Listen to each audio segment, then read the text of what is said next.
Welcome to Wonderslate. Subscribe to our Telegram channel given in the description to updates and study materials. Topic for today's quiz is Kinematics. Question number 1. Which of the following pairs represent two scalar quantities? Option A. Mass, acceleration. Option B. Temperature, torque. Option C. Distance, speed. Option D. Gravitational intensity, work.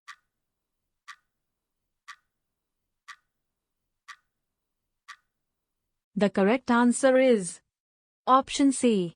Distance, speed. Question number 2. Which of the following is true about displacement of an object? Option A. It is always equal to the distance traveled by the object. Option B.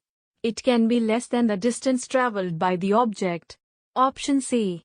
It can be greater than the distance traveled by the object. Option D. It always less than the distance traveled by the object.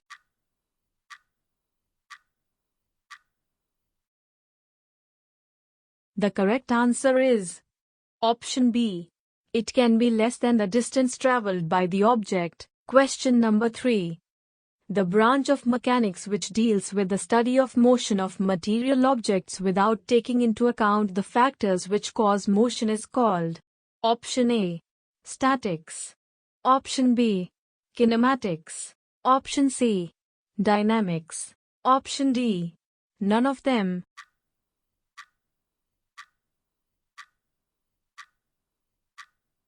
The correct answer is option B. Kinematics. Question number 4. Which of the following represents non-uniform motion? Option A. Equal displacements in unequal intervals of time. Option B. Unequal displacements in unequal intervals of time. Option C. Equal displacements in equal intervals of time. Option D. Unequal displacements in equal intervals of time.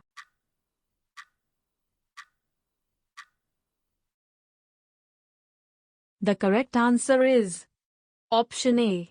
Equal displacements in unequal intervals of time. Question number 5. What is the slope of the velocity time graph when an object moves with constant negative acceleration, having positive initial velocity? Option A. 90 degrees. Option B. More than 90 degrees. Option C. Less than 90 degrees. Option D. 0 degrees.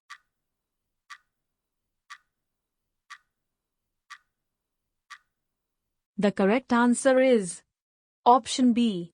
More than 90 degrees. Question number 6. The motion of an object under free fall is an example of which of the following? Option A. Uniform velocity. Option B.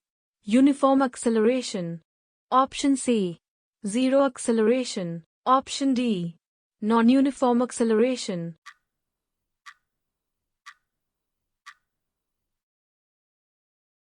The correct answer is option B. Uniform acceleration. Question number 7. The acceleration at a given instant of time is called as option A. Average acceleration. Option B. Instantaneous acceleration. Option C. Variable acceleration. Option D. Zero acceleration.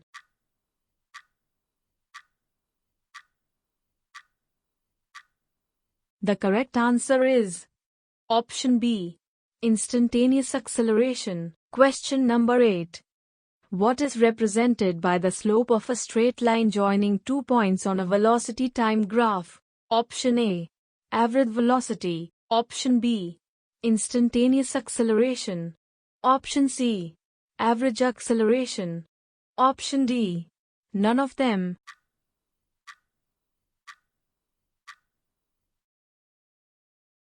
The correct answer is option C. Average acceleration. Question number 9. The equation of motion V equals u+at can be applied in which of the following cases? Option A. Simple harmonic motion. Option B. Circular motion. Option C. When acceleration is constant. Option D. Both B and C.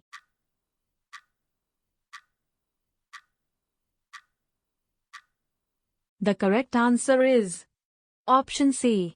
When acceleration is constant. Question number 10. Which of these physical quantities is a vector quantity? Option A. Temperature. Option B. Speed. Option C. Gravitational intensity. Option D. Work.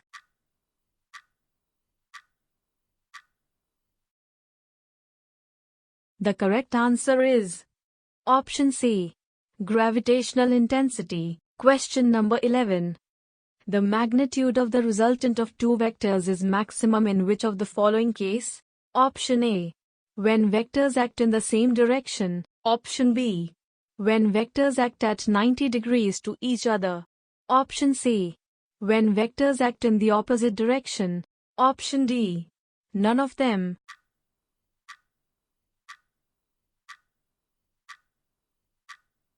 The correct answer is option A. When vectors act in the same direction. Question number 12. Two vectors are said to be equal if. Option A. They have equal magnitude and small direction. Option B. They have equal magnitude and opposite direction. Option C. They have equal magnitude and common initial point. Option D. They have equal magnitude irrespective of the direction.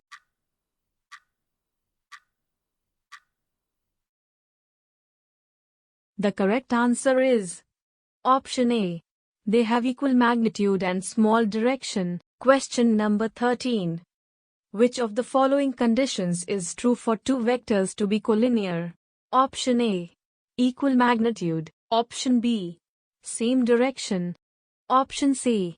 Acting along the parallel straight lines. Option D. Both A and C.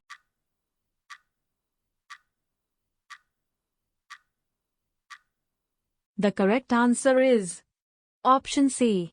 Acting along the parallel straight lines. Question number 14.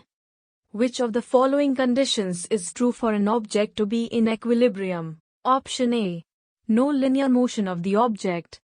Option B. No rotational motion of the object. Option C. Minimum potential energy of the object. Option D. All of them.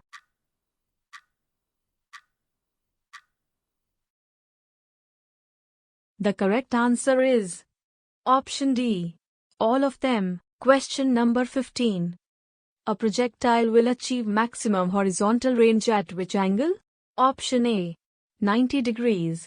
Option B. 60 degrees. Option C. 45 degrees. Option D. 30 degrees.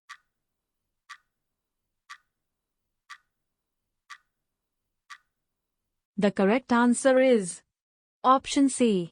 45 degrees. Question number 16.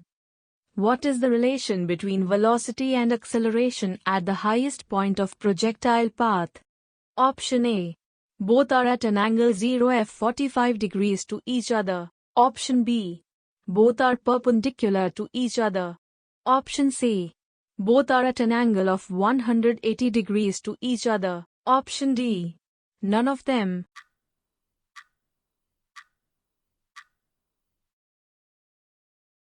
The correct answer is option B. Both are perpendicular to each other. Question number 17. What is the work done by centripetal force in case of uniform circular motion? Option A. 1 joule. Option B. 0 joule. Option C. Depends on the magnitude of force. Option D. None of them.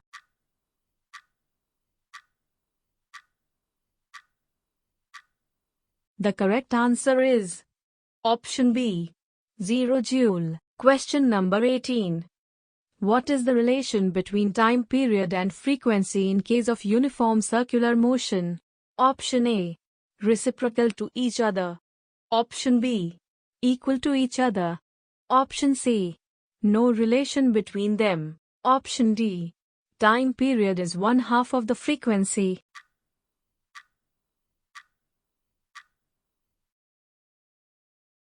The correct answer is option A. Reciprocal to each other. Question number 19. Which of the following is not correct about vectors addition? Option A. Vectors addition is associative. Option B. Vectors addition is commutative. Option C. Vectors of different natures can be added. Option D. None of them.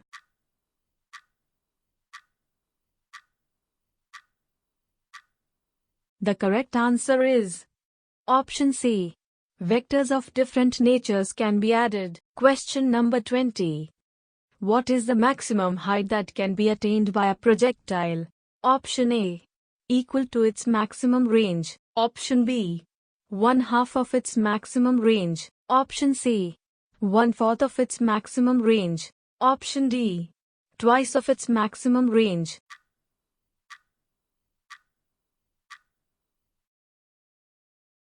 The correct answer is Option C. 1/4 of its maximum range. Thank you for watching the video. If you'd like practice this quiz, then download the Wonderslate app now. Link in the description below. If you have any suggestion for us, feel free to leave comments. If you liked the video and want to see more of it, hit the thumbs up and don't forget to click on subscribe button to get more updates of the future videos.